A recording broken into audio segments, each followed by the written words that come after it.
Well, happy Sabbath everyone, and welcome back again to the Bible Biography channel. Now, so far in this series covering lessons from the Patriots, we've looked at the three patriarchs who are most often grouped together. That is Abraham, Isaac, and Jacob. Now, Jacob's son Joseph is no less a character in the book of Genesis than Abraham, Isaac, and Jacob. Now, the character that he displayed in his life was quite exemplary with the help and power of God. And in terms of physical wealth and power, he would eventually become greater than all those three great patriarchs before him. Joseph's story is told to us from chapters 37 to 50 of Genesis, and we find the story of his birth a few chapters earlier in Genesis 30. Now, according to my tentative chronology, Joseph was born around 1699 BC. Now, he was born in Haran in Syria, where his father Jacob was sent at age 77 to go and find a wife amongst his own people, where Abraham originally came from. Now, not only does he find a wife, he ends up with two wives through the deception of his uncle Laban. Now, he marries both the daughters of his uncle Laban. And through those wives and their handmaids, he would end up fathering 12 sons. Now, after Jacob had served two lots of 7 years, or 14 years in total, for his wives, Joseph was born. Now, Jacob then worked another 6 years for Laban's flocks before moving back to Canaan around when Joseph was about 6 years old. Now, Joseph was sold into slavery when he was 17 years old. Now, after a series of extraordinary events, he would eventually be elevated to the position of vizier over Egypt at 30 years old, around 1669 BC. Now, 9 years later, following the 7 years of plenty and into the second year of the 7-year famine, more extraordinary events would occur that would lead to the reunion of Joseph and his father and brothers, and his father and entire family would move to Egypt around 1660 BC. Now, Galatians 3 tells us that there were 430 years between when Abraham received the promise of becoming a great nation at the time he moved to Canaan, and when the law was given at Mount Sinai. Now, Jacob moved to Egypt exactly halfway into that 430-year period between Abraham and the Exodus. Now, Joseph lived another 71 years after his father Jacob moved to Egypt, and Jacob would later die around 1589 BC. Now, that year was about 64 years before Moses was born, and about 144 years before the Exodus. Now, Joseph's mother, Rachel, was initially barren, but God intervened and healed Rachel of her barren womb. Now, when Joseph is born, she says that God has at last taken away her reproach, the stigma of being barren. Now, her name for him, Joseph, expresses ongoing faith that God will bless her in the future with another son. Now, she calls him Joseph, which means he shall add. And she says that the Lord shall add to me another son. Now, it will take around another 12 to 15 years, but she'll have one more son. Now, Jacob then left Haran another 6 years after Joseph and his half-sister Dinah are born. Now, Dinah has probably just become a teenager when that debacle at Shechem occurred, and is soon after that, when Jacob is on his way to see his father in Hebron, that Benjamin is born. Now, Joseph will lose his mother probably at around about age 15 as she dies in childbirth while giving birth to Benjamin. Now, Joseph would have a special connection with Benjamin over the other brothers, as Benjamin was the only other brother born to the same mother as him. Now, we know that Joseph was sold in slavery at age 17, so this means that Benjamin was probably only about 2 or 3 years old at the time that Joseph was sold into slavery. Now, Jacob had 12 sons who would become the fathers of the 12 tribes of Israel. Now, 6 of those came through Leah, the older of his 2 wives. 2 each came through Leah and Rachel's handmaids. And the last 2 born sons, Joseph and Benjamin, came through Jacob's favourite wife, Rachel. Now, generally, the right to be the next ruling patriarch over the household and the double portion of the inheritance would go to the oldest son. Now, this did not happen when Jacob passed these on to his sons. Now, due to the sins of the 3 oldest sons, the promise of rulership over the household went to the 4th born son, Judah. Now, Judah was the father of the Jews. Now, David and the line of kings which came from him were all from the tribe of Judah. Now, the double portion of the inheritance usually went to whoever would be the next ruling patriarch. However, that did not happen with the inheritance of Jacob, surprisingly. Jacob did not give the double portion of the inheritance to Judah. He would give it instead to the firstborn son of his second and favourite wife, Rachel. Now, that son, of course, was Joseph. Now, this is highly significant as the double portion of the inheritance was not merely limited to the physical estate of Jacob at the time, but included promises from God of great national wealth to Joseph's descendants. Now, the story of Joseph, apart from his birth, begins in Genesis 37. Now, Joseph was 17 at the time, and in verse 3 it states that Israel, or Jacob, loved Joseph more than all his children. Now, it states that he made him a tunic of many colours. Now, following Reuben's adultery with Jacob's concubine and the previous actions of Simeon and Levi, it is likely at this stage that Jacob intended to pass the birthright and possibly even the blessing of patriarchal rule over the whole clan after he died to the firstborn of his favourite wife, which was Joseph. Now, when people are given a title, they are often given special garments, and the act of giving these garments and title is referred to as an investiture or being invested. You might think of, say, Prince Charles when he was invested with the title of Prince of Wales. Now, the coat Joseph might possibly have been given, it may have been given possibly as a symbol that Jacob had intended to pass on to him the birthright instead of giving it to Judah or the other brothers. Now, the Hebrew word translated colours in the New King James Version is the word pas, P-A-S. Now, Strong's in defining this word says that by implication, a long and sleeved tunic, which is actually translated as in certain other translations. Now, the implication of a long-sleeved tunic was that he didn't need to work while he was wearing it. Now, the Life Application Bible notes in its commentary about this verse, most robes were knee-length, short-sleeved, and plain. In contrast, Joseph's robe was probably of the kind worn by royalty, long-sleeved, ankle-length, and colourful.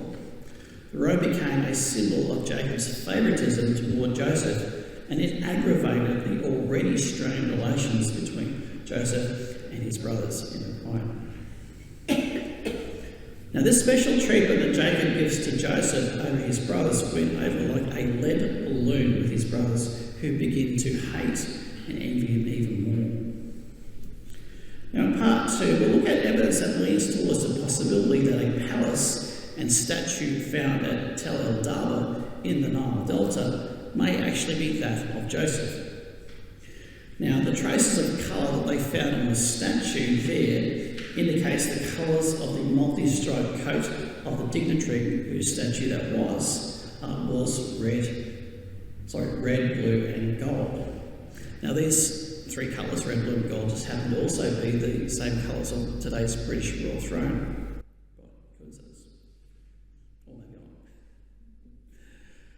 Now, Joseph's dreams of the brothers and his parents bowing down and paying homage to him further added fuel to the fire of the brothers' hatred of Joseph. Now, these would have been really vivid dreams that were much more vivid than our usual dreams, and Joseph would have felt that it may have come from God, so he shares them with his whole family. Now, the brothers pick up on the obvious meaning of these dreams, that he is claiming that he'll one day rule over them, as does his father, who rebukes him, saying, "Shall your mother and I and your brothers indeed come to bow to the earth before you?" Now notice, it's not just his mother and brothers who bow before him, but his father as well. Now, even if Joseph is appointed the next ruler of the clan, this would not take effect until Jacob died. So this authority over them is not authority within the clan, but a much wider authority being spoken of here. Now, though rebuking Jacob, it says that he kept the matter in mind. Now, we've already seen that Jacob's mother, Rachel, had died at this point in time. So who is the mother that is spoken of here? Now, quite likely this is a reference to Leah, who now takes over the role as mother to Joseph and Benjamin after Rachel's death. Now, Joseph at this time should have sensed the envy and hatred from his brothers, but he unwisely shares this dream with the whole family rather than with just his parents. Now, he seems rather oblivious to his brothers' feelings and how the message of this dream will just inflame their envy and hatred of him even more. So why does he tell the dreams to his brothers and not just his father, when he should know that it will only anger his brothers? Well, perhaps we see some youthful pride here on Joseph's part. Or perhaps Joseph is just simply naive and not recognising the angst that his brothers have against him. Now, this brings us to our first lesson that we can learn from Joseph. Be aware of when others have an issue with you and do your part to reconcile with them. Now, if Joseph was situationally aware, he probably would have picked up his father's favouritism was being unfair onto his brothers, and perhaps told his brothers that he would talk to his father about it in order to help diffuse their hostility toward them. Now, Jesus in the Sermon on the Mount in Matthew 5:23-24 says, "Therefore, if you bring your gift to the altar, and there remember that your brother has something against you, leave your gift there before the altar and go your way. First be reconciled to your brother, and then come and offer your gift." Now, we should be aware when others have an issue with our behaviour or with us in general, and we should strive to be reconciled wherever possible. Now, Paul in Romans 12:18 says, "If it is possible, as much as depends on you, live peaceably with all men." Now, sometimes the other party might do their part, and we can't be reconciled, but we should at least do what we can to be at peace with others. Now, the ironic thing about the dreams is that the dreams are not just prophecies, but they also serve as catalysts that sets in motion events that will eventually culminate with the exodus from Egypt. Now, Joseph's dreams, due to the reaction that they will provoke in Joseph's brothers, will set in motion events that will enable the family of Israel to survive a future famine and provide the means for bringing Israel and his sons to Egypt, where the descendants will eventually become a large nation and ultimately be delivered in great miraculous power.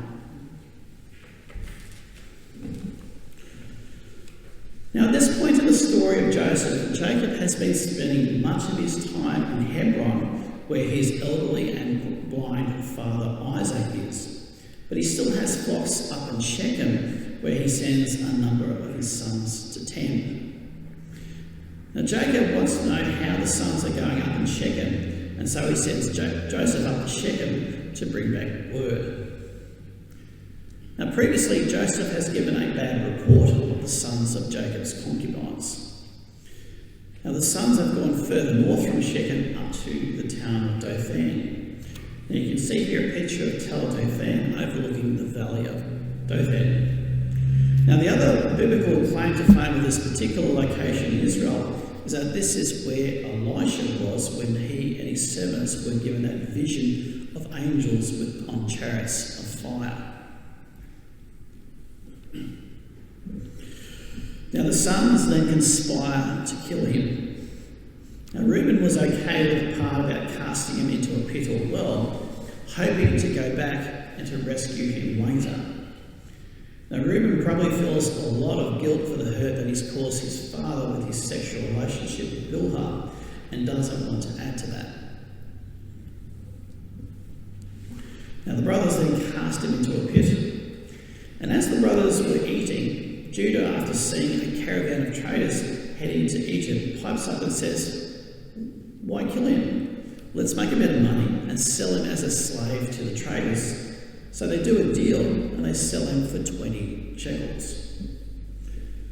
Now in Leviticus 27:5, in the laws concerning vows, Moses estimates a male from ages 5 to 20, which Joseph was, at that same price of 20 shekels. A manservant was valued by Moses at 30 shekels, later in Exodus 21. Now by the 8th century BC, the price of slaves, as noted in Assyrian records, had risen to about 50 or 60 shekels, and further to 90 to 120 shekels during the Persian Empire.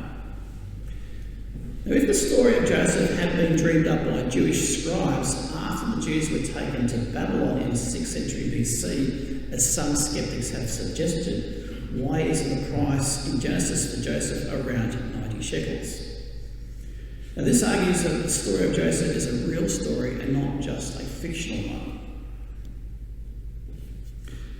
Now notice in one verse the traders are referred to as Midianite, and in another they are referred to as Ishmaelites. So we see that there was a mixture of both Midian and Ishmaelites in this particular caravan. Now we see a similar mix of these two peoples in the book of Gideon in the book of Judges.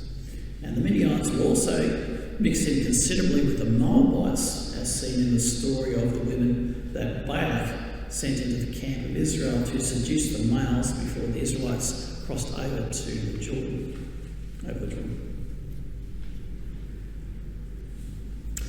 Now Reuben, for some reason, was away from the brothers at the time of the transaction with the traders. Now he then goes back to the pit to rescue Joseph, only to find out that they'd sold him into slavery. Now rather than turning him in, sadly Reuben goes along with their deception to make out as if Joseph had been killed by a wild animal, which absolutely devastates his father Jacob when he is told. And we see that Joseph, upon his arrival to Egypt, is sold to Potiphar, an officer of the Pharaoh and a captain of the guard. Now inserted in between the story of Joseph being sold into slavery and Joseph's rise to power in Egypt is the strange story of Judah and his line of descendants in Genesis 38. Now hopefully the chart which is on your handout will help clarify some of these complicated details. Now Judah goes off from Jacob's household to people that he knows in the Judean foothills southwest of Jerusalem. Now the impression that's given is that he's left the clan without Jacob's permission, though we later see him return to Jacob's clan at the time of the famine. Now he marries a Canaanite woman called Shua and has 3 sons through her. Now the first 2 sons enter their teenage years. Now is given a wife named Tamar. Now we don't know the specifics of what he does, but is wicked enough for God to strike him dead. Now one strange law that had a lot to do with the inheritance of goods in this culture was a law called the Levirate Law. Now if a woman became a widow without a son, the brother of the dead husband was to marry the widow and bear that widow a son. Now Onan shared this responsibility, and he was also struck dead by God, leaving just the one last brother who was too young at the time to take up that responsibility. Now, when he grew up a few more years later, Judah failed to marry him off to Tamar. Now, aching for children, she pulls off this deception on her her father-in-law, Judah. Now, Tamar pretended to be a prostitute, and Judah sought to have sex with her, not realising who she was. Now, as a pledge of payment, she took some items which he then later produced when she was accused of harlotry, which exposed Judah as having slept with her. Now, not only that, she ended up having twin sons from this act of prostitution. Now, Judah confessed to his sin, but never had sex with her again. But Judah would then go on to have 4 other sons. Now, what is not clear is whether Judah's wife, the daughter of Shua, was the mother of those 4, or whether she had died before or after the affair with Tamar. So there may have been another wife. Now, Judah stated that she has been more righteous than I. Now, although Tamar did dress as a prostitute, it was Judah who solicited her. Tamar was ensuring that an heir would be raised up to her husband, a responsibility that Judah willfully abandoned. Now, we don't know for sure what Tamar's ethnicity was, but it's probably a little more likely that she was a Canaanite and not a woman from amongst Jacob's servants who were of the same ethnicity as Jacob and his clan. Though the latter is still a possibility. Now, it would later be through Tamar and her son Perez that the line of Jewish kings would be born from. Now, after and Onan died, Shelah became the oldest son, yet God worked things out so that the scepter promise of rulership over the other tribes of Israel did not pass through the line of Shelah, who did have children, but through the descendants of that sordid affair between Judah and Tamar. It would be through the oldest son of Tamar that both David, the kings of Judah, and ultimately Jesus Christ would descend from. Now, this seems very complicated, but the point is that this choice shows the humility of God to be willing to have his son born through a line that had such a scandalous affair. Now, Tamar would give birth to twin boys. Now, a scarlet thread to indicate the one that came out first was put on Zerah, but then Perez, or Phares as he's also called, came out first. Now, his name means breach. Now, it's interesting that his alternate name, Phares, is very close to Pharisee, as in the Pharisees of the New Testament, which is the same root meaning to separate. Now, it was Phares or Perez who became the firstborn, and from him came the royal line of David, the kings of Judah, and Jesus Christ. Now, Zerah wasn't quite so honoured, but was this breach where Perez or Phares sneakily got that honour ever healed? Well, there are scholars who claim that the kings of Ireland are descended from Zerah, and that in the time of Jeremiah, after Zedekiah's sons were all killed by Nebuchadnezzar, that Jeremiah took one of the king's daughters of the line of Phares or Perez to Ireland to marry a local Irish priest, which helped to keep the throne of David alive.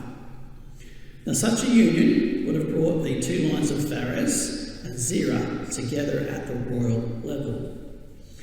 Now, we know that part of this line of Irish kings eventually led to the line of Scottish and English kings that ultimately led to today's current British royal throne. Now, when Jacob moved to Egypt, we know that Joseph was around about 39 years old. So how old was Judah at the same time? Well, we know that Jacob married Leah 14 years before Joseph was born. So with Judah, who was the fourth born, he was probably born about 11 years before Joseph, meaning he would have been about 50 years old at the time that they all moved to Egypt. Now Genesis 46:12 indicates that Judah's grandson Perez through Tamar was already a father when Jacob's whole household moved to Egypt. Now remember, Perez's mother, Tamar, originally married Judah's firstborn son so she is now a grandmother and probably no older than about 35 years old.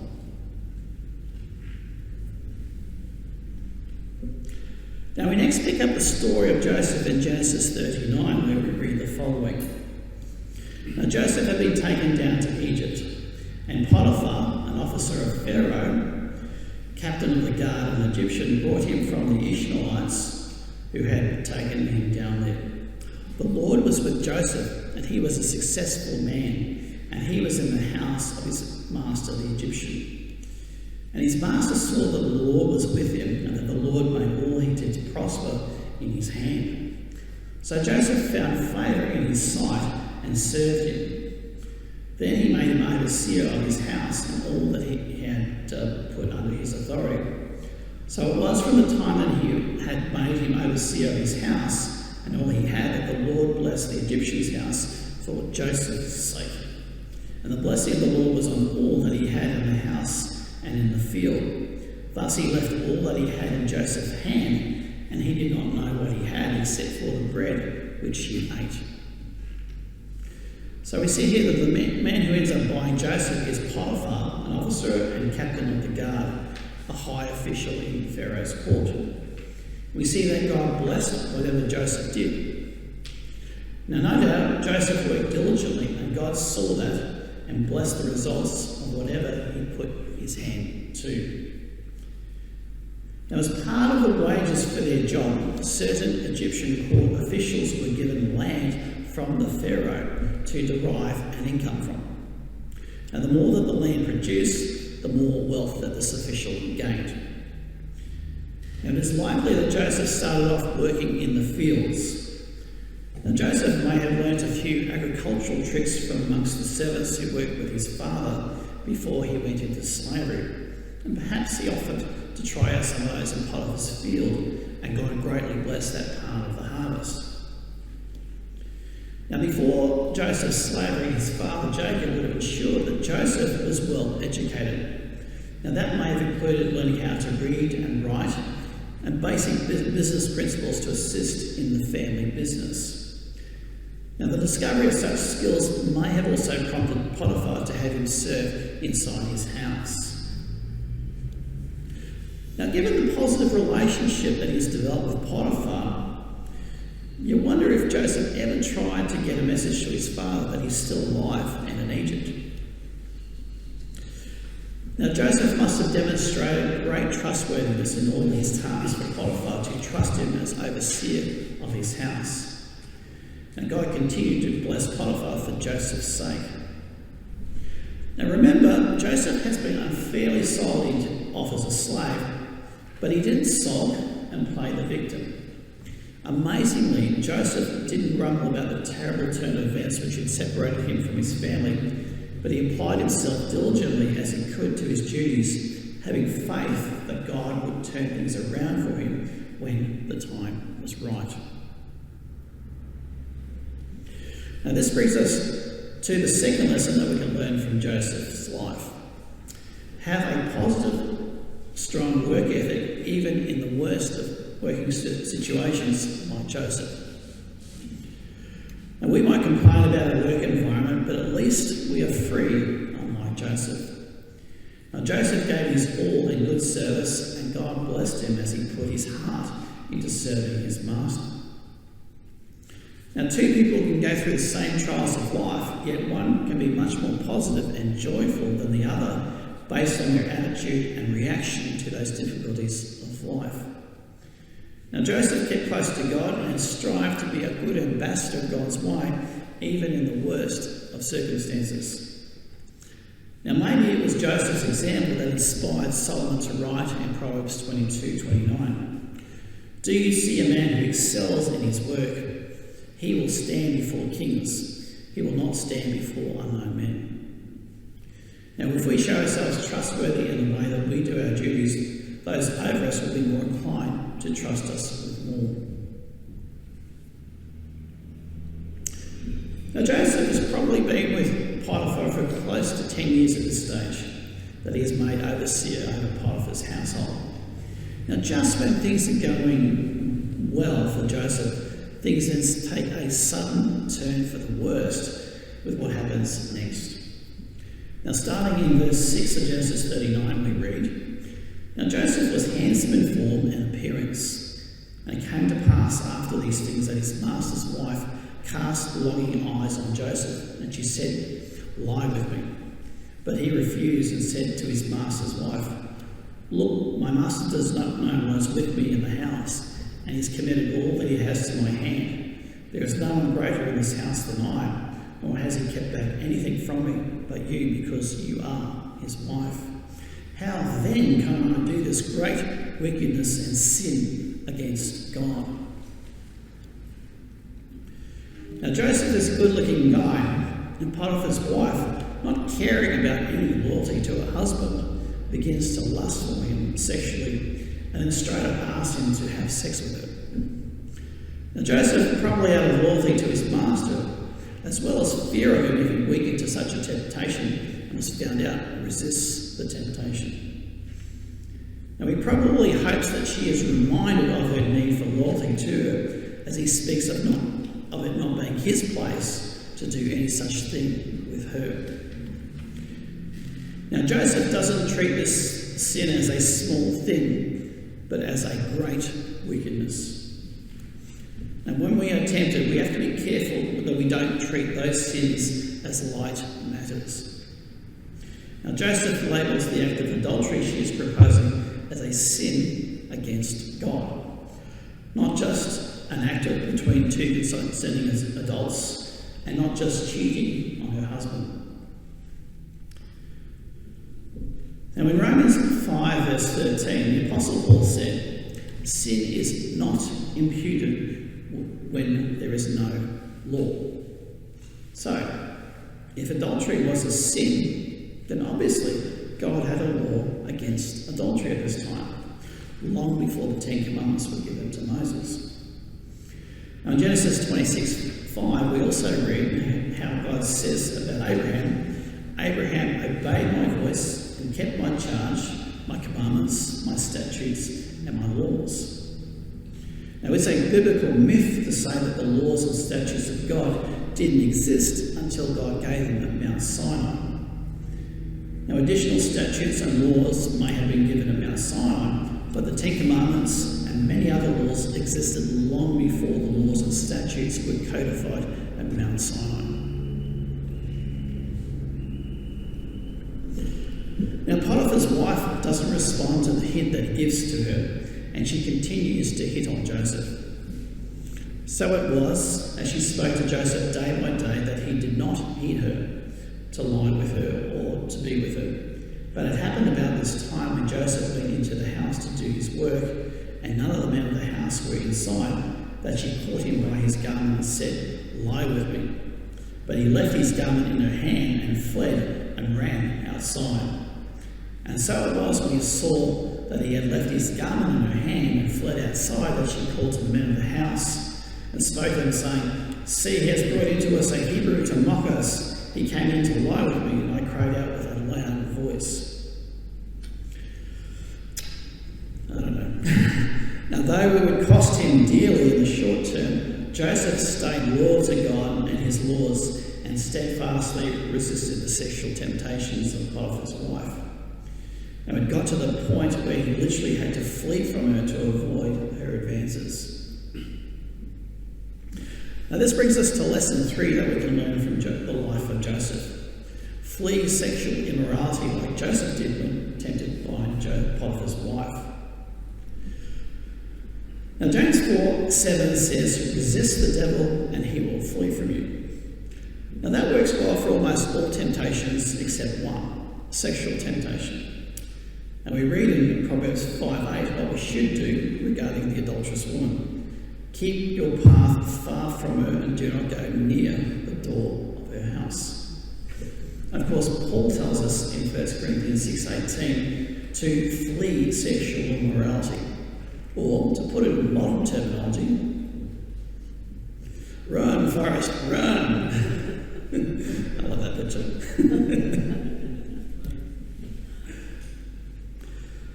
Now, following his comments about not lusting after a woman, Jesus went on to say in the Sermon on the Mount, if your right eye causes you to sin, pluck it out and cast it from you. For it is more profitable for you that one of your members perish than for your whole body to be cast into hell. And if your right hand causes you to sin, cut it off and cast it from you. For it is more profitable for you that one of your members perish than for your whole body to be cast into hell. Now, obviously, Jesus meant this as a figure of speech and not to be taken literally. Otherwise, we'd have a few guys missing hands and looking like Cyclops. Now, the hand and the eye only follow what the mind wants to do, which tells the hand and eye what to do. The problem is with what goes on inside of our minds, as was covered in the sermon. Now, Jesus here is telling us with some sense that we need to take drastic action to help keep our hearts and minds pure. Now, with the internet and smartphones and other media technology, there are more sexual temptations and easy access to sexual material way beyond any other time in man's history. And we need to be diligent to protect ourselves from whatever we might be vulnerable to. Now, I'm very cautious about such temptations in my life. Now, with my laptops, I've found software filters to be too ineffective to do what I want them to do. So the suggestion of the PC era, I've implemented a radical hardware solution. I ended up pulling out the wireless cards from my laptops and snapped the wires of the Ethernet ports. So the only way that my laptops can connect up to the internet is with a wireless USB dongle that I've got stored at a different location in my place. So I end up doing most of my internet stuff at local libraries. I also have browsers and certain other apps blocked or password protected with someone else having a password on my iPhone and my smart TV. Now, this is a radical step that I've taken, and it can be inconvenient at times, but at least there's peace of mind knowing that I don't have to deal with that level of access. Now, I remember watching a sermon by a pastor who discussed some similar things that he has implemented to protect himself spiritually. Now, people might ask, am I really that weak? And he said, most of the time, no. But why in the world would I resist a temptation in the future that I have the power to eliminate today? Now, continuing on with Joseph's story, we read in Genesis 39, starting from verse 19. So it was when his master heard the words which his wife spoke to him, saying, your servant did to me after this manner, that his anger was aroused. Then Joseph's master took him and put him into the prison, a place where the king's prisoners were confined, and he was there in the prison. But the Lord was with Joseph and showed him mercy, and he gave him favour in the sight of the keeper of the prison. And the keeper of the prison committed to Joseph's hand all the prisoners who were in the prison, whatever they did there. It was his doing. The keeper of the prison did not look into anything that was under Joseph's authority, because the Lord was with him. And whatever he did, the Lord made it to prosper. So unfortunately for Joseph, Potiphar's wife has him framed by lying and saying that he tried to rape her. But God would again turn the situation into good for Joseph.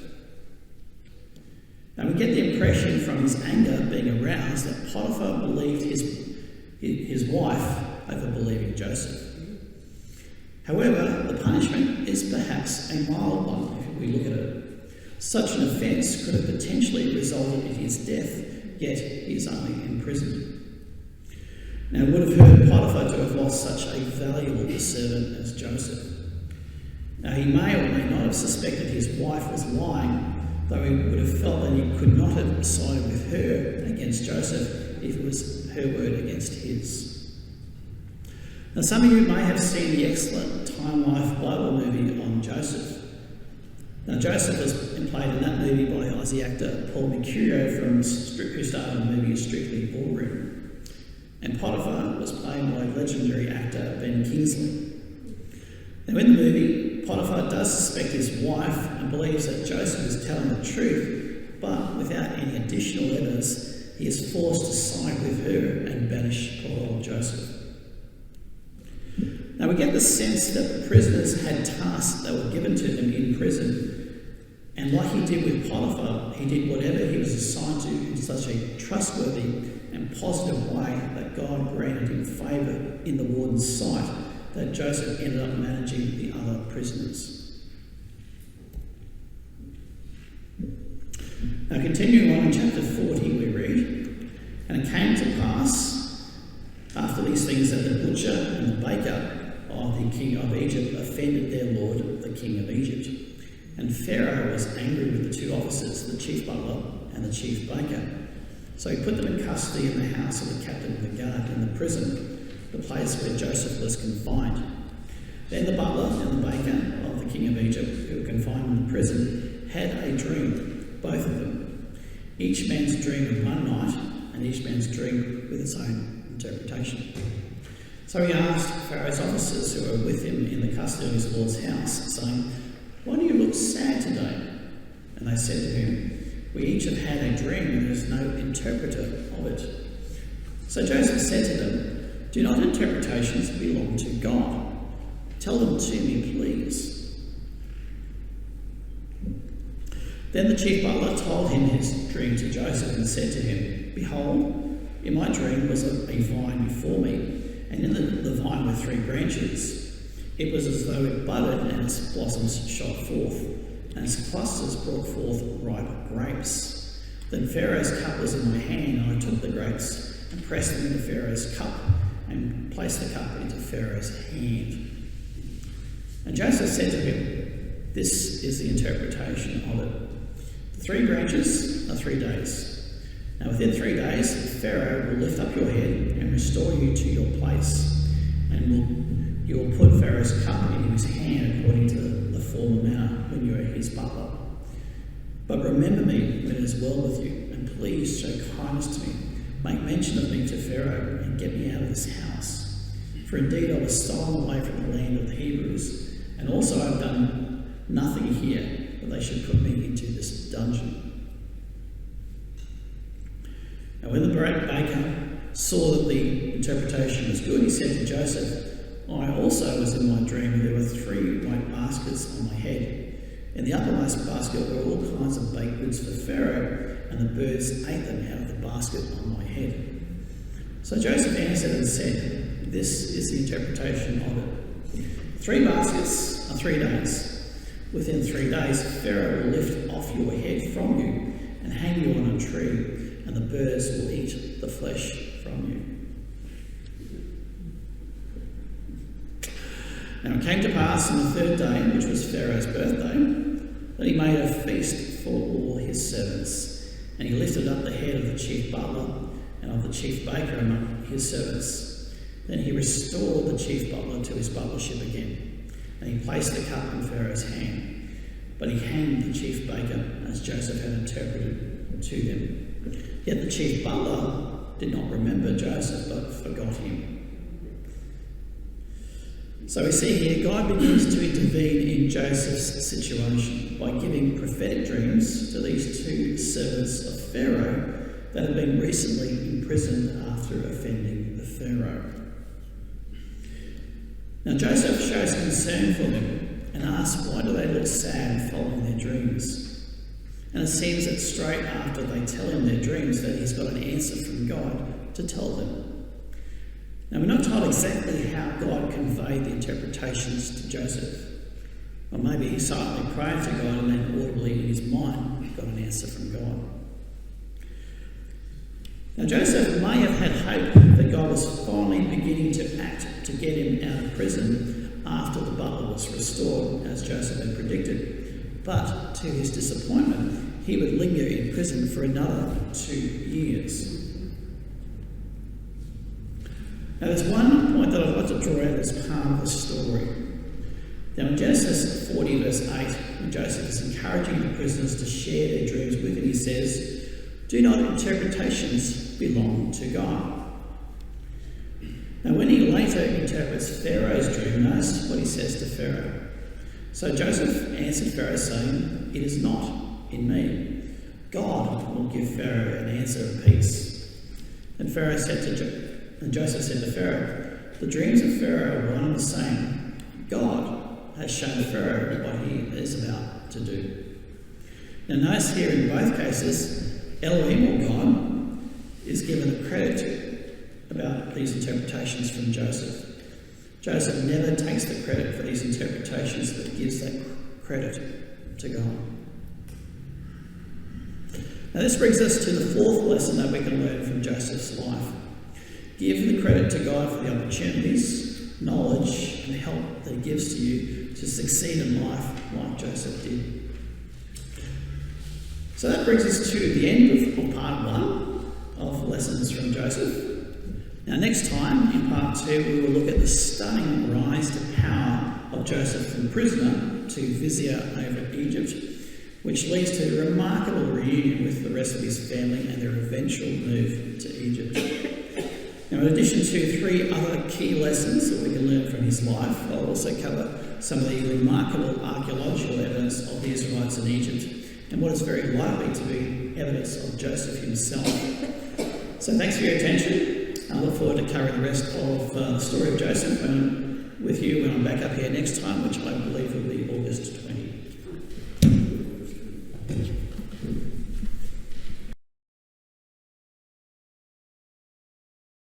So, happy Sabbath to you all, and welcome back into our look into the life of Joseph.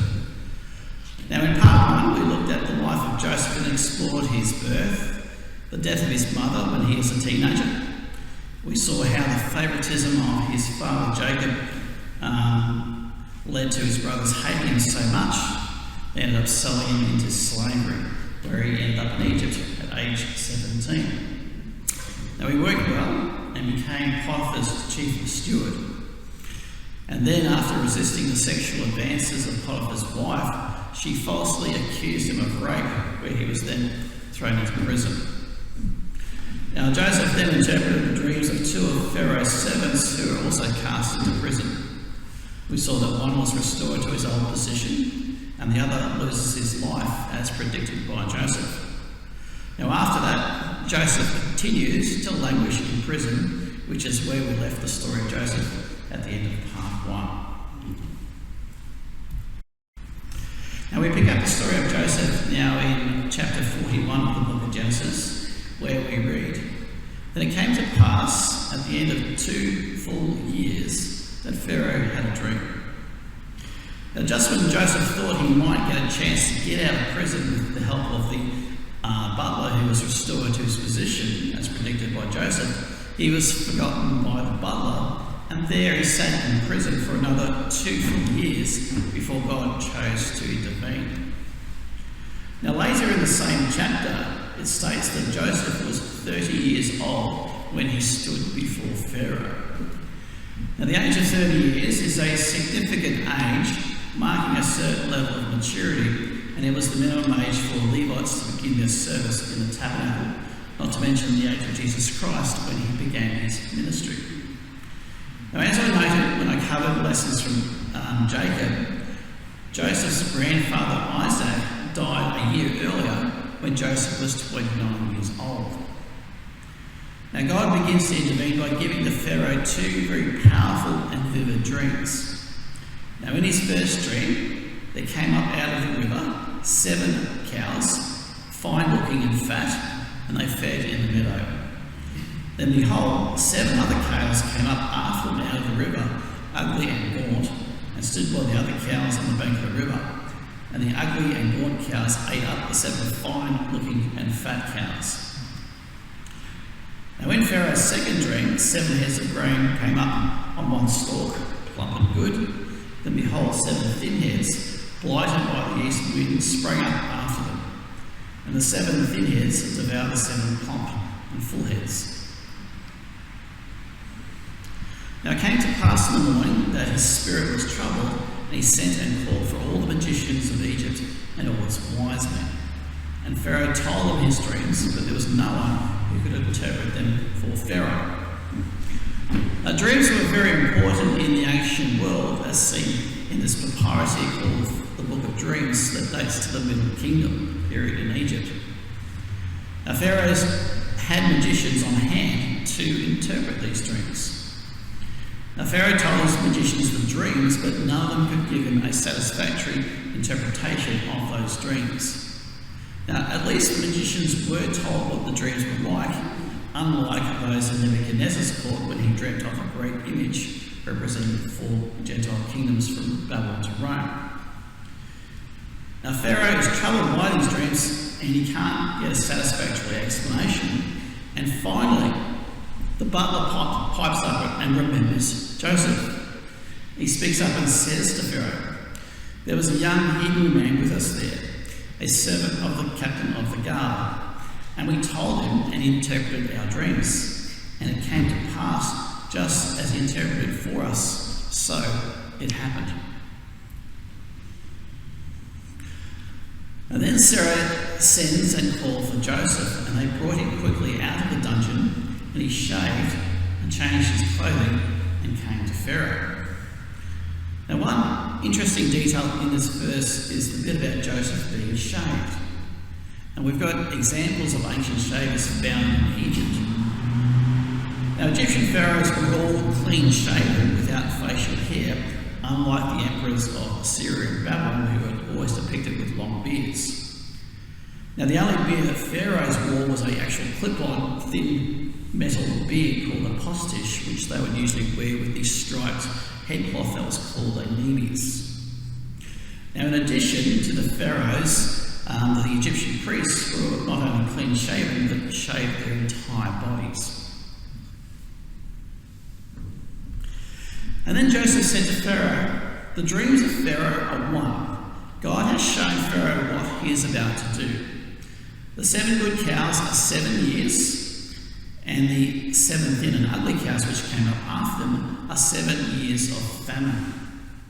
Now therefore let Pharaoh select a discerning and wise man, and set him over the land of Egypt, to collect 1/5 of the produce of the land of Egypt in the 7 plentiful years. Then that food shall be as a reserve for the land for the 7 years of famine." So the advice was good in the eyes of Pharaoh and in the eyes of all his servants. So we see here that Joseph tells the Pharaoh that the 2 different dreams that God gave him have the same interpretation. There will be 7 years of plenty, followed by 7 years of famine. Now, not only does Joseph give him the correct interpretation from God, he also gives him a solid plan how to help the nation of Egypt to get through the 7 years of famine by saving 1/5 of the produce during the 7 years of plenty. Now, Pharaoh is greatly impressed by the wise advice that Joseph gives him along with the rest of Pharaoh's court. Now, this brings us to the 5th lesson that we can learn from Joseph's life, and that is to have a contingency plan to help you deal with future problems and emergencies. Now, this is essentially the message of a proverb that's repeated twice in the book of Proverbs, in Proverbs 22:3 and 27:12, which says, "A prudent man foresees evil and hides himself, but the simple pass on and are punished." Quote. Now, we need to look ahead to see the potential problems in the future and do what we can to avoid or minimise their impact on our lives. Now, this can take many forms, like having enough savings to cover unexpected bills, taking out insurance where appropriate and needed, having enough superannuation or savings for retirement, preparing for bad weather if we're in a vulnerable area, or having supplies of items to cover ourselves in case of shortages, for example, toilet paper. Like the Scouts' motto, always be prepared. Now, after Joseph gave Pharaoh the interpretation and a great plan to help save the country through the famine that would follow the years of plenty we read, Pharaoh said to his servants, "Can we find such a one as this, a man in whom is the Spirit of God?" Then Pharaoh said to Joseph, "Inasmuch as God has shown you all there is, There is no one as discerning and wise as you. You shall be over my house, and all my people shall be ruled according to your word. Only in regard to the throne will I be greater than you."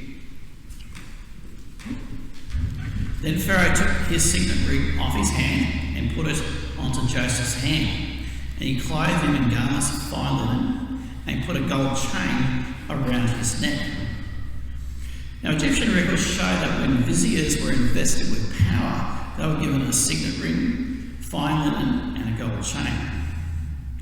So we see here from being a slave in prison, Joseph, in an absolutely stunning turnaround, is given the position of second in power in Egypt, a position that was referred to in Egypt as being a vizier. Now, the last mention of Potiphar that we see in the book of Genesis is when Potiphar sends Joseph into prison. We hear nothing about him after this. We don't know how he may have felt and reacted to this sudden change of fortune in Joseph, who has now been elevated above him. Now, if Potiphar did suspect his wife was lying to him about the rape charge, I suspect he would have been delighted to see Joseph both a free man and in a great position to serve the Egyptian people. And God has granted incredible favour to Joseph as Pharaoh, who is now elevated to him to second in power over the Egyptian people. Now this brings us to the sixth lesson that we can learn from Joseph's life. Maintain your trust in God through the dark times, and he will be faithful and exalt you in the long run. Now, I remember a few years back when I went through a very long period of unemployment, how things got tough for me personally. I eventually changed career and became a courier. Now, to begin with, the pay was quite poor, and so the struggle continued for another couple of years, along with issues that I had with my van that was very costly. It was very frustrating trying to get ahead financially. Now, in the last few years, my situation has totally turned around from that quite dramatically. Now, I had at least 3 major unasked for offers of financial assistance from close friends that blew me away and really made a difference. And then in the last 12 months, with trying to get extra pay, it's gone from struggling to trying to get blood out of the stone to just the windows of heaven opening up from the heavens. Now, God is good and he does care for us deeply. And when the time is right, he will exalt us if we stay faithful to him. Now, do we have any historical or archaeological evidence for Joseph and which Egyptian pharaoh it was who was given dreams from God and who promoted Joseph to second in charge over Egypt? Now, to find the evidence for Joseph, we need to confirm in time where in Egyptian history we need to look for such evidence.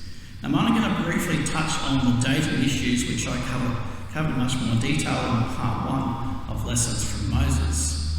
I'll just touch on a few of the highlights here.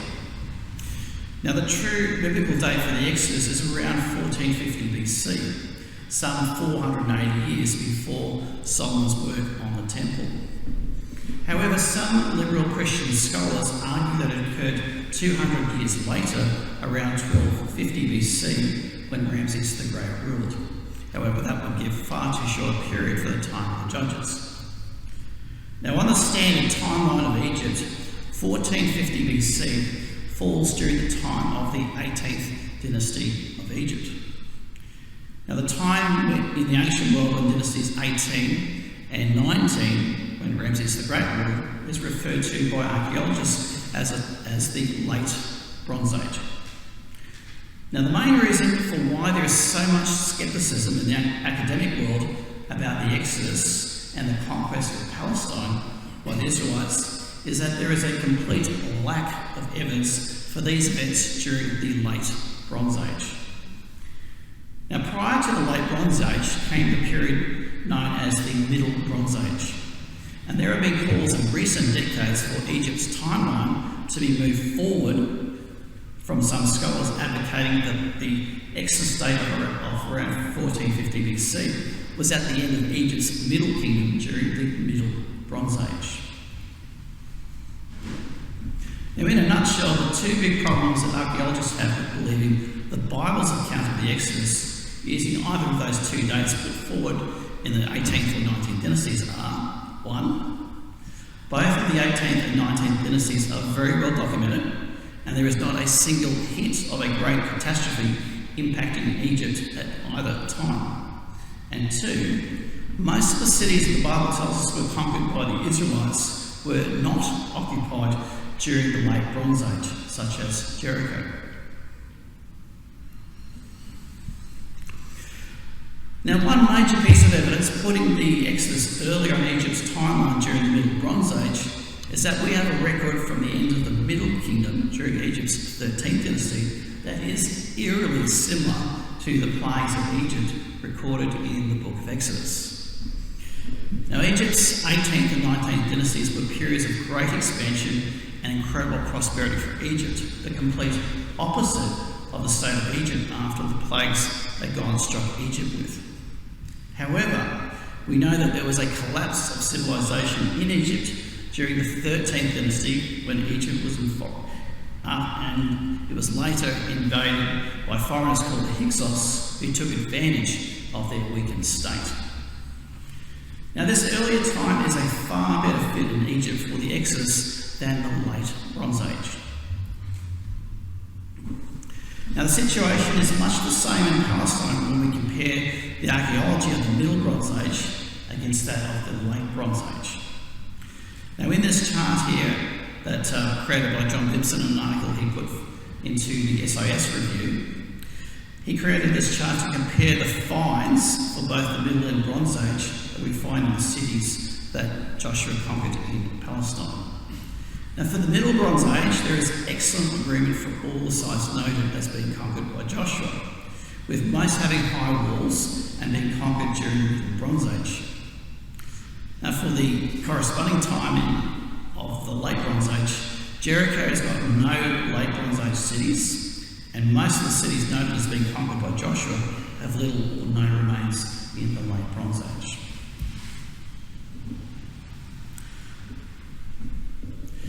Now, the standard chronology of Egypt puts the Exodus in the Late Bronze Age, and this would mean that the time of Joseph, therefore, would be at the time of the Hyksos foreign rule over Egypt if the standard chronology was correct. However, if the Exodus did indeed take place at the end of the Middle Kingdom, then the correct place on Egypt's timeline to find Joseph, as well as his pharaoh, is in the early to middle part of Egypt's Middle Kingdom. Now, this time in Egypt is when the 12th dynasty ruled over Egypt. Now, David Roll and Donovan Corwell are two scholars who support a Middle Bronze Age Exodus. Now, they advocate two different 12th dynasty pharaohs for the pharaoh that elevated Joseph to power. Now, David Roll chooses Amenemhat III, the 6th pharaoh of the 12th dynasty, as Joseph's pharaoh.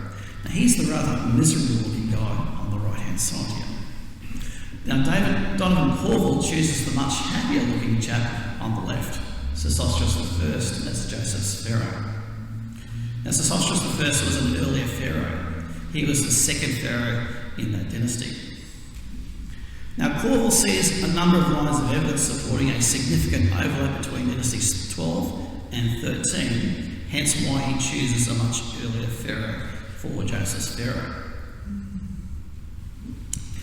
Now, David Roll notes in the Pharaoh's Dream that the fat cows and the skinny cows both came out of the Nile, indicating that the Nile was the source of both the plenty and the famine. Now, this is a good point of logic. Now, David Roll provides evidence of the high Nile floods in Amenemhat III's reign and points to this as being from the time of Joseph. He says that the excessive rainfall upstream caused excessive flooding and was the source of the famine. Now, personally, I don't find that compelling evidence, as one would naturally think that too little rain, not too much rain, would be the cause of the famine. Now, this seems to be supported in the biblical account, since the famine was felt hard in neighbouring Israel, where flooding would definitely not have caused the famine. Now, David Roll's best evidence comes from the centralisation of power that occurred in the reign of Sesostris III, the 5th pharaoh.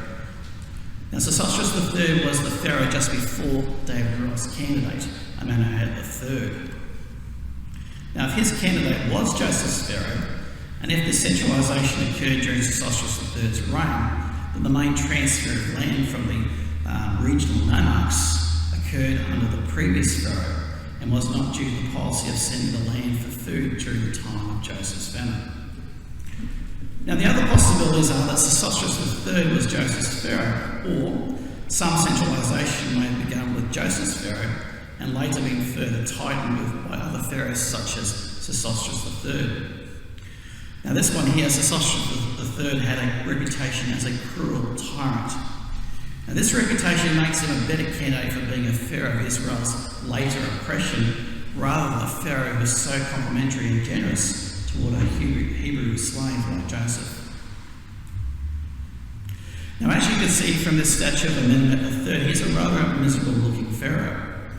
Now, David Roll believes that the downturned face of Amenhotep III, as well as Sesostris III, is the result of a sad anxiety from the stress of the times brought on by famine.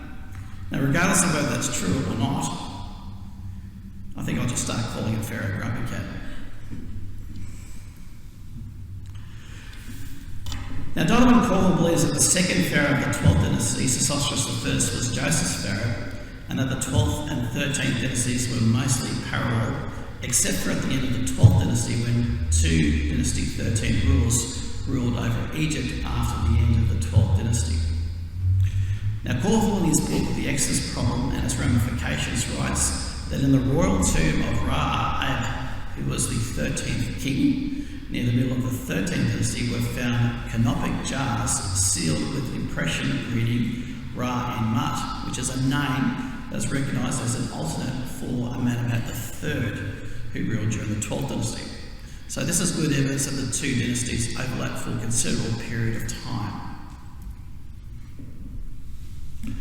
Now, Josephus also wrote that the Israelites were involved in building the pyramids when they were in Egypt.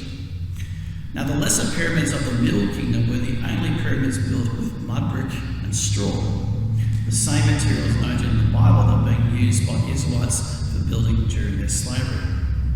Now, one of these mud brick pyramids is right next to a town called Kahun. Now, Kahun is several miles away from the mud brick pyramid of Amenhotep III, who was David Roll's candidate for Joseph. But also, Kahun happens to be right next door to the pyramid of Sesostris II, who reigned two pharaohs before David Roll's choice. Now, the Semitic dwellers of Kahun were quite likely to have been Israelites, who were probably likely to have been the workforce for the pyramid of Sesostris II.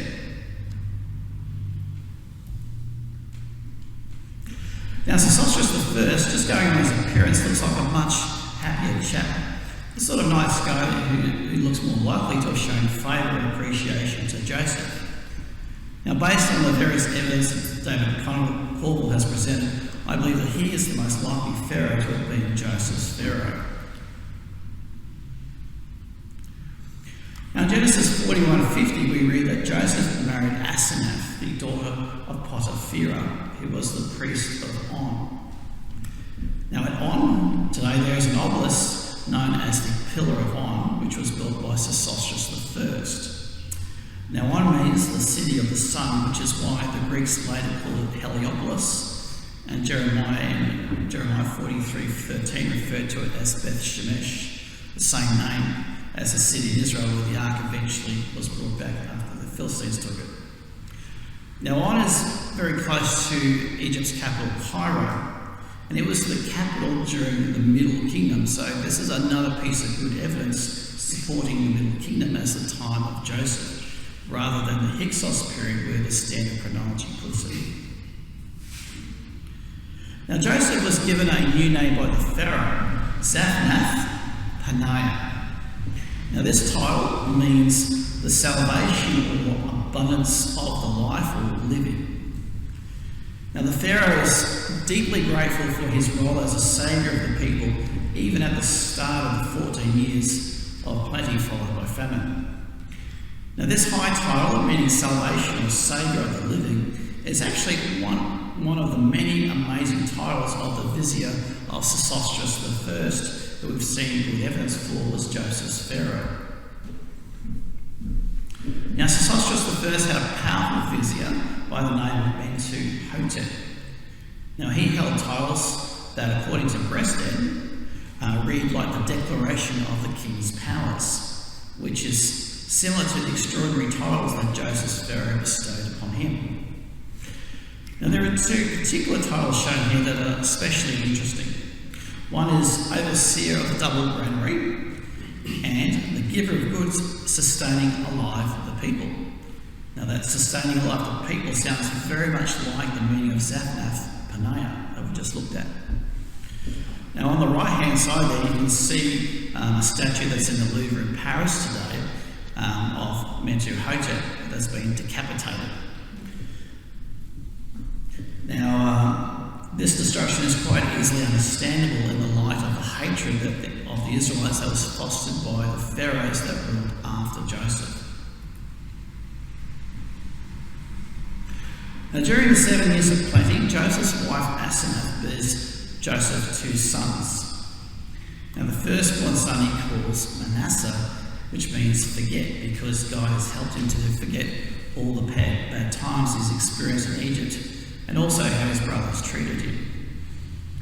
Now, the second son he calls Ephraim, which means doubly fruitful, because God has extra blessed him in Egypt, where he originally came as a slave.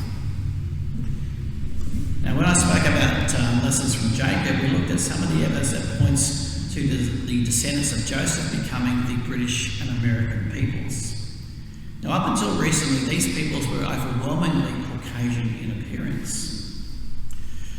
Now, Joseph has married an Egyptian woman by nationality, but what was her ethnicity or racial appearance? Now, today, most Egyptians have reddish-brown skin, being mostly Arabs. Now, ancient Egyptian artists portray the skin of Egyptian males by painting them red. Now, Egyptian women of high rank, by contrast, were not reddened by long exposure to the sun, spending most of their time indoors. Now, upper class women were usually represented by their artists with pale or light yellow skin. Now, the statue of pharaohs over the many dynasties do actually show variances in racial type. Now, while it's hard to be definitive with statues that are only one major colour and appearance, the statue of Joseph's Pharaoh Sesostris I does look more Caucasian than Arab in appearance, so the nobility of its time may have reflected that racial appearance. Now, Corville has additional evidence supporting his view that the second Pharaoh of the 12th dynasty, Sesostris I, was Joseph's Pharaoh. Now, he notes 2 famine inscriptions which are dated to the reign of Sesostris I. Now, the famine inscriptions of Ameni and Biba both meet the criteria for the famine of Joseph's time in 3 major respects. The famine lasted a plurality of years. Preparation was made in advance to meet the famine by gathering in the food. And thirdly, this food was distributed during the years of famine. Now, Grant Jeffrey, in his book The Signature of God, gives the remarkable translation of 2 ancient inscriptions that were found in Yemen at the bottom of the Arabian Peninsula. Now, the first inscription reads, "We dwelt in this castle 7 years of good life. How difficult for memory its description. Then came years barren and burnt up. When one evil year had passed, then another came to succeed it." Now, in the second inscription it reads, "In thy name, O God, the God of Hanyar, I, Tajar, the daughter of Zeus Safar, sent my steward to Joseph," before she talks about the difficulty she had in trying to obtain grain.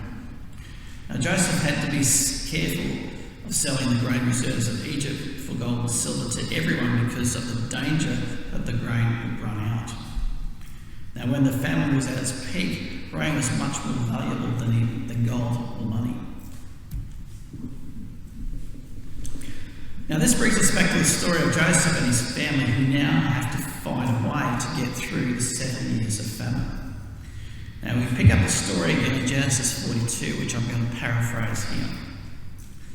First of all, Jacob sends all of his sons except for Benjamin down to Egypt to buy grain. Now Joseph saw his brothers and recognised them, but he acted as a stranger to them and spoke roughly to them, accusing them of being spies. Now to prove that they're not spies, Joseph demands they bring Benjamin to Egypt while he holds onto Simeon. Now the brothers are laden with guilt, believing that this horrible situation has come on them because of what they did to Joseph. Now Joseph pretends not to know the language of Canaan by speaking through an interpreter, but turns away and weeps when he hears how guilty they feel about selling him as a slave. Now he gives them grain, but arranges to put their grain money in their sacks without them realising it. And when they return to Canaan, they are horrified to find that their money is in their sacks, worrying that they might be accused of being thieves. Now moving on to the next chapter, chapter 33, we read how they used up all their grain and then still need more. Now Jacob then relents on allowing them to take Benjamin to Egypt. Now Jacob tells them to take the original money they found in the sacks back to Joseph, plus more to buy grain, plus an additional gift in case there's any trouble over the potential thievery. And when they get down to Egypt, Joseph has them dine with them at lunchtime. Now after Joseph inquires about their father and is introduced to Benjamin, he is overwhelmed with emotion at seeing Benjamin. He ducks out again to weep privately. Now while they're having lunch, Joseph arranges to have them all sit in order of their age, astonishing the brothers, and he then gives 5 times as much food to young Benjamin.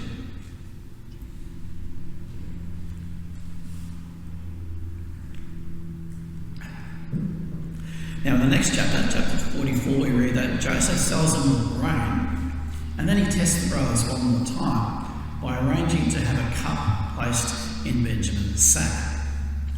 Now Joseph's steward accuses them of stealing the cup, and then discovers the cup in Benjamin's sack. And when they're brought back to Joseph, Joseph accuses them of stealing and pretends that he can practice divination from such a cup. He decrees that Benjamin shall become his slave. And then we find Judah, who then pleads to take his place as his slave, which is a remarkable turnaround from Judah, who was the one to suggest that they sell Joseph to the passing traders in the first place. Now in chapter 45, we read that eventually Joseph can't hold it back any longer. He's weeping uncontrollably, so he sends out his servants and tells the brothers that he is Joseph. Now this would have been an incredibly emotional scene that is well portrayed in the Time Life Bible movie about Joseph, starring Aussie actor Paul Mercurio, better known from the movie Strictly Ballroom. Now Joseph shows mercy and forgiveness to his brothers, telling him that it was God's will that he would go to Egypt and be put into a position to preserve life. Now this brings us to our 7th lesson that we can learn from Joseph's life. Have a forgiving attitude like Joseph had with his brothers who sold him into slavery. Now Joseph saw God's hand in everything that had happened, from his first dreams to his enslavement, imprisonment, exaltation, and at last reconciliation with his family. Now later in chapter 50, he tells his brothers, "You meant evil against me, but God meant it for good, in order to bring about as it is this day, to save many people alive." Now permeating Joseph's announcement of God's guidance of events is the expression of forgiveness for all that they had done to him. Now forgiveness requires a willingness to trust God that he will work things out for us and eventually bring about justice. We should see everyone as a potential son or daughter of God. Now everyone eventually will repent of their sins, or God will cast them into the lake of fire. So justice will eventually be done in the end. We should trust that God will restore what another may have taken from us, and that he will provide for us. We don't need and we shouldn't harbour a grudge or hold on to anger against others, knowing that God will always provide for us. He has forgiven each of us so much.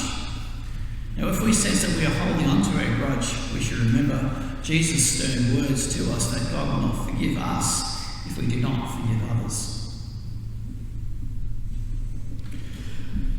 Now, there are still 5 years of famine to go, and Joseph tells his brothers to let Jacob know that he's still alive and he's been made vizier over Egypt, and to bring him and his family down to Egypt.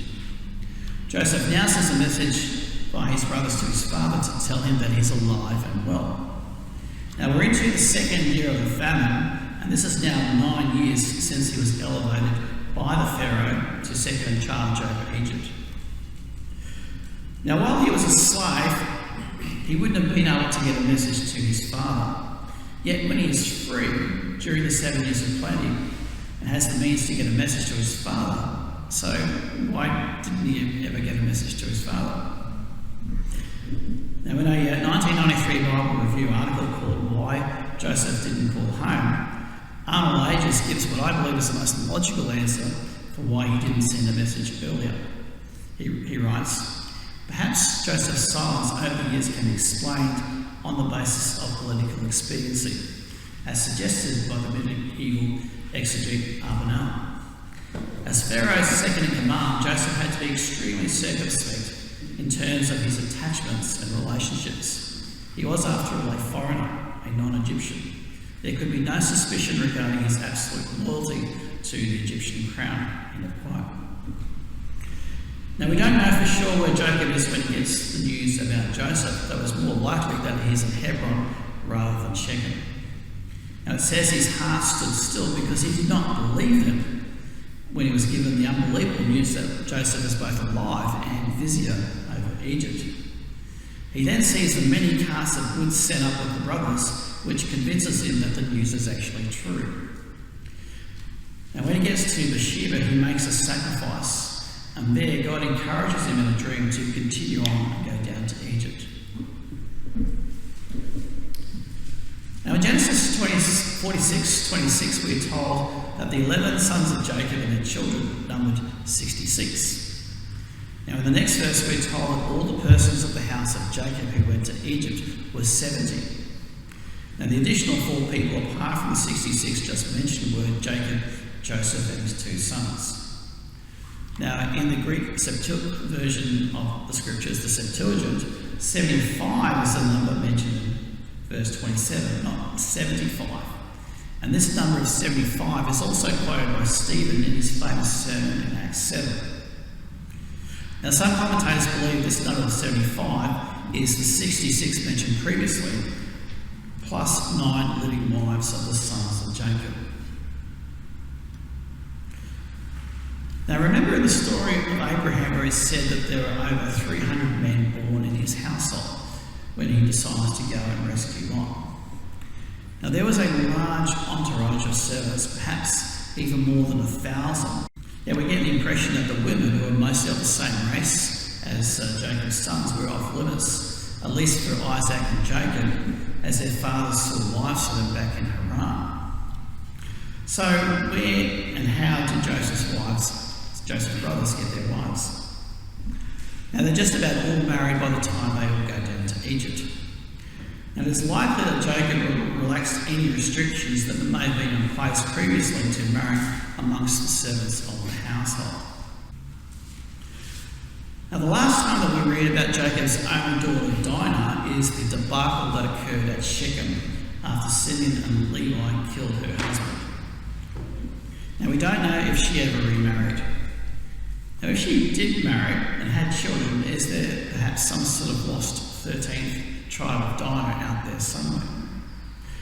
However, what we have to remember is that any children that she may have had would have been counted as members of the tribe of their father rather than their mother. Now, she may have married one of the brothers, as Jewish legend suggests that she may have married one of the brothers of Jacob. And what about all those servants that we looked at before? Did they all come down to Egypt as well? And it's likely that the descendants of any that did come down would have likely been subsumed into the general Egyptian population at the time that the Israelites were later enslaved. Now, perhaps some of their descendants formed part of the mixed multitude that came out of Egypt at the time of the Exodus. And now comes the big reunion between Jacob and Joseph. And verses 29 and 30 of Genesis 46 we read, "So Joseph made ready his chariot and went up to Goshen to meet his father Israel.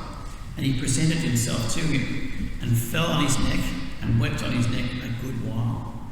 And Israel said to Joseph, 'Now let me die, since I have seen your face, because you are still alive.'" Now this would have been an incredible reunion between Jacob and Joseph, after Jacob thought for over 20 years that Joseph was dead. Now what an amazing happy ending to the story of Jacob's life, to be reunited with Joseph for the last 17 years of his life that he will spend in Egypt. Now the land of Goshen is a very fertile part of Egypt and the eastern part of the Nile Delta, which is where Jacob and his family and Joseph will also settle. Now when I spoke on Abraham, we looked at the question of what the occupation of the patriarchs was. It is assumed usually that the patriarchs were just shepherds or herders of livestock. Now if they were just shepherds, the following passage in Genesis 46 would seem out of place. It would seem that they were much more than just herders of livestock. Now Joseph tells them to focus on this one part of your overall business, being shepherds and herders of livestock, so the Pharaoh will give you the land of Goshen. Now in Exodus 1 verse 11 it says that the Israelites built Ramses, which is believed to be the city of Pi Ramses, built during the 19th dynasty in the reign of Ramses the Great. Now underneath the 19th dynasty city of Pi Ramses, Austrian archaeologist Manfred Waite uncovered an older city. Now Waite identified it as the ancient city of Avaris. Now today the site is called Tel El Daba. Now based on drill samples right across the area, they have determined the course of the branch of the Nile that went through this area during the Middle Kingdom. Now note at the top of the map the location of the 12th dynasty palace. Now on the right you can see beautiful bronze daggers that were found in the Semitic settlement, whose style has been traced back to the land of Canaan. Now notice too on the map the location is what is believed to be the palace of the Pharaoh's vizier. And there was also evidence of sheep and goats found in the Semitic settlement, indicating there were many shepherds there as well. Now one remarkable structure that was excavated at Avaris was a palace that was built over an original 4-roomed house. Now in one place in the palace it has 12 colonnades, and there were found 12 tombs within its grounds. Now one of those tombs was particularly unusual. It was actually pyramid shaped. Now in this Semitic dignitary's tomb there was no trace of bones that were found of this particular individual. Now grave robbers don't usually steal bones, so it seems that the body was removed and not stolen. Now some scholars such as David Roll believe that this was the tomb of Joseph. Now in it was a large broken statue that, when it was still intact, would have stood at twice the height of a normal man.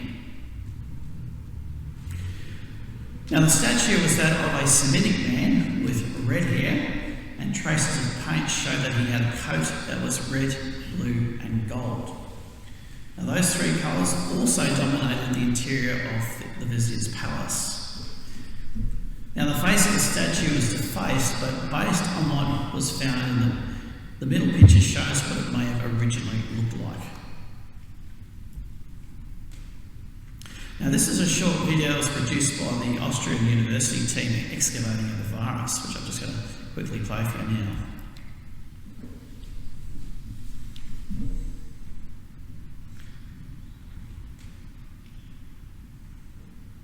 So we're coming into focus on the vizier's palace, and you can see the 12 tombs in the grounds.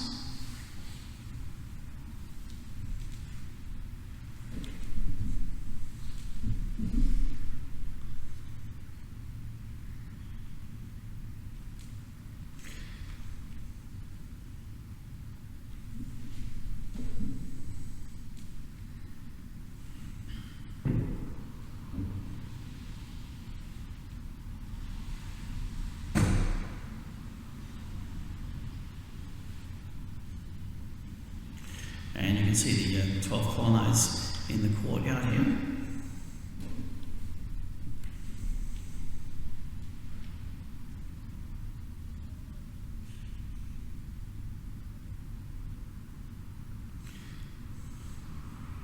And going into the interior, you can see how those three colours dominate: the red, blue and the gold. And as I mentioned previously, coincidentally, those are the same three colours of today's British royal family.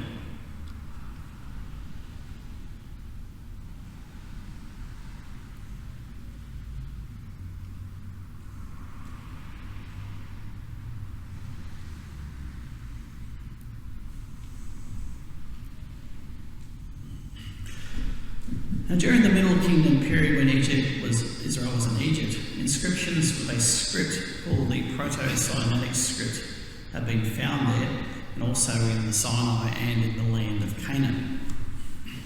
Now, examples of the script in these places include dates that note the years within the reign of Amenhotep III, one of the late 12th dynasty pharaohs, though the script could have began earlier than his reign. Now, it bears a certain similarity to both Egyptian hieroglyphics and Hebrew, but there are far too few symbols to have been a picture language like hieroglyphics. Now, Egyptian hieroglyphics and Mesopotamian cuneiform were made up of hundreds of different symbols like Japanese, making it a much more cumbersome language to learn and requiring far more space to convey the same amount of content compared to our alphabetic languages we have today. Now, like Hebrew and Phoenician, the Proto-Sinaitic script has only just over 20 symbols, making it the world's first true alphabet that we know of. Now, the documentary The Moses Controversy makes a strong case that this was an early version of Hebrew, and that it may have originated in the time of Joseph. Now, Jacob is now very close to dying, but now he is about to pass on birthright, the double portion of his inheritance that not only included his physical estate but promises of great national wealth to their descendants. Now, he's about to pass it on to Joseph's sons, but before he does something rather unusual. He formally adopts Joseph's sons as his own. Now, by adopting Joseph's boys as his own sons, they were actually to be considered full sons of Israel and full brothers of the others. Now, we see this take effect with the tribal allotments in the land of Israel. There is no allotment to the tribe of Joseph. What we see is allotments to the half-tribes of Ephraim and Manasseh.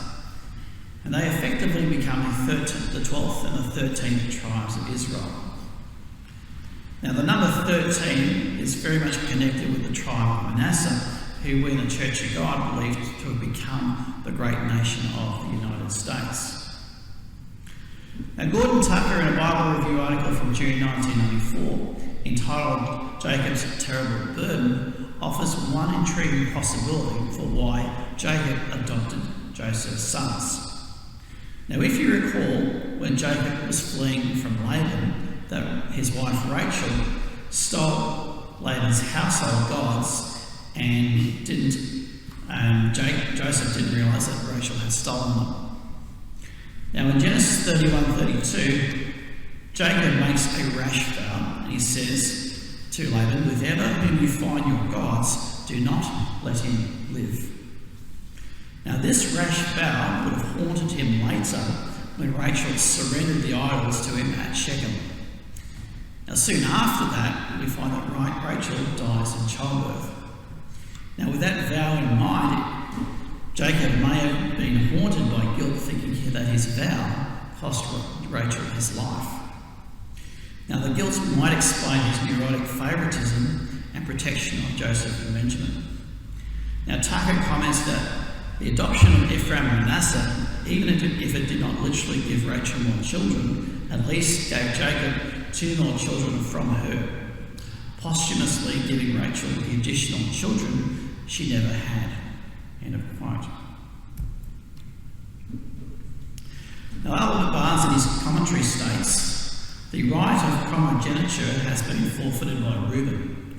The double portion of the inheritance is now transferred to Joseph. He is the firstborn of her, who is intended by Jacob to be his first and only wife. He has also been the means of saving all his father's house." End of quote. Now, the specific birthright promise that God gave to Jacob in Genesis 35:11 of his descendants becoming a nation and a company of nation, he now passes directly on to Joseph's two sons. Now, his eyesight is very dim.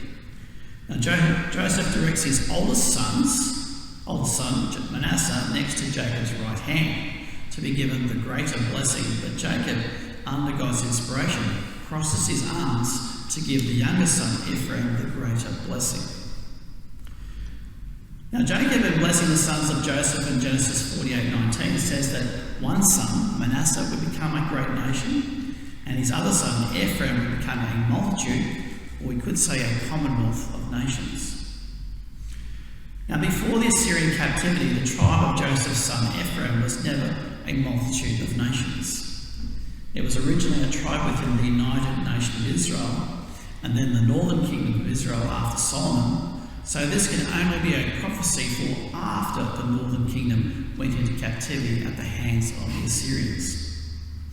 Now, as I discussed in the last part of lessons from Jacob, the descendants of the northern kingdom in the centuries after the fall of the the Assyrian Empire, eventually migrated into northwestern Europe. And there are no other brother nations today that come close to fulfilling this ancient prophecy, as well as the English-speaking nations of Britain, who become this multitude or commonwealth of nations, and America, who later become that single great nation.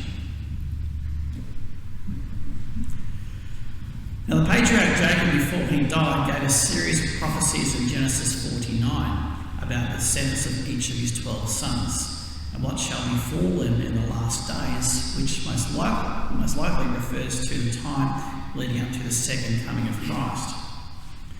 Now, on the handout on the tribes of Israel that I gave to you previously when we went through lessons from Jacob, I've given notes on the identity of each of the tribes in our modern day based on those clues and the indirect historical evidence that we have.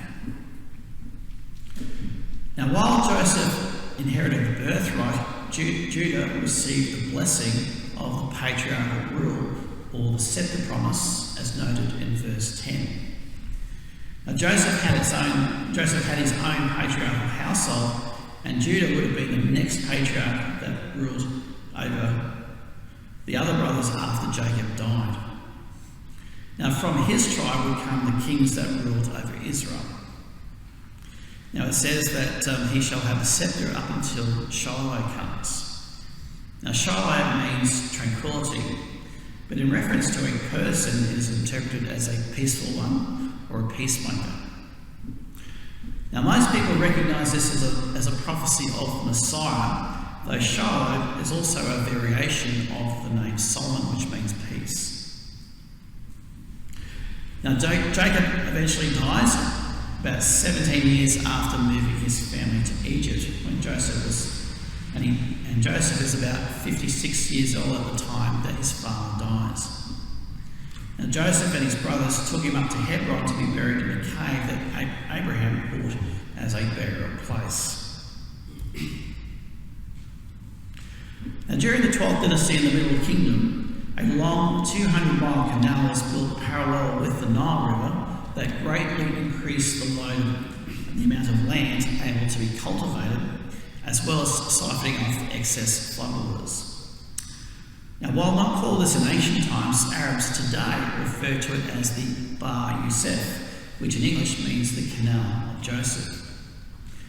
Now, the story of its creation is told in the Jewish Week and the American Examiner of July 22, 1983, where it reads, "When Joseph was more than 100, he still held a high position in the Egyptian court. The other viziers and court officials, envying Joseph, persuaded the Pharaoh that to remain venerated, Joseph should not rest on his laurels. He must prove again his abilities. When the Pharaoh agreed, the viziers suggested an impossible project to convert the desert into a fertile area. Inspired by God, Joseph confounded his detractors by succeeding. He dug feeder canals and created the vast artificial lake in 1,000 days, in quote. Now Joseph would live on for another 54 years after his father died. Now before he died, he told his family to take his bones up to the promised land when God would lead them out of Egypt. Now he died at the ripe old age of 110 years old and was embalmed and laid to rest in the tomb at his palace. Now later, after the Exodus, his bones were exhumed and they were taken up to the promised land. Now unlike Abraham, Isaac and Jacob, he wasn't buried in the family cave tomb at Hebron, but was buried in the plot of land that Joseph's family inherited from Jacob up at Shechem, and which you can see a picture of here. So, that concludes the remarkable life of the last of the 4 great patriarchs of Israel. Now here are the 7 great lessons that we can learn from the life of Joseph. 1. Be aware of when others have an issue with you and do your part to reconcile with them. 2. Have a strong and positive work ethic, even in the worst of working situations like Joseph. 3. Flee sexual immorality like Joseph did when he was tempted by Potiphar's wife. 4. Give the credit to God for the opportunities, knowledge and help that he gives you to succeed in life like Joseph did. 5. Have a contingency plan to help you deal with future problems and emergencies. 6. Maintain your trust in God through the dark times and he will be faithful and exalt you in the long run. And 7. Have a forgiving attitude like Joseph had with his brothers who sold him into slavery. Let's put all those lessons into practice and be faithful servants of God, just like Joseph.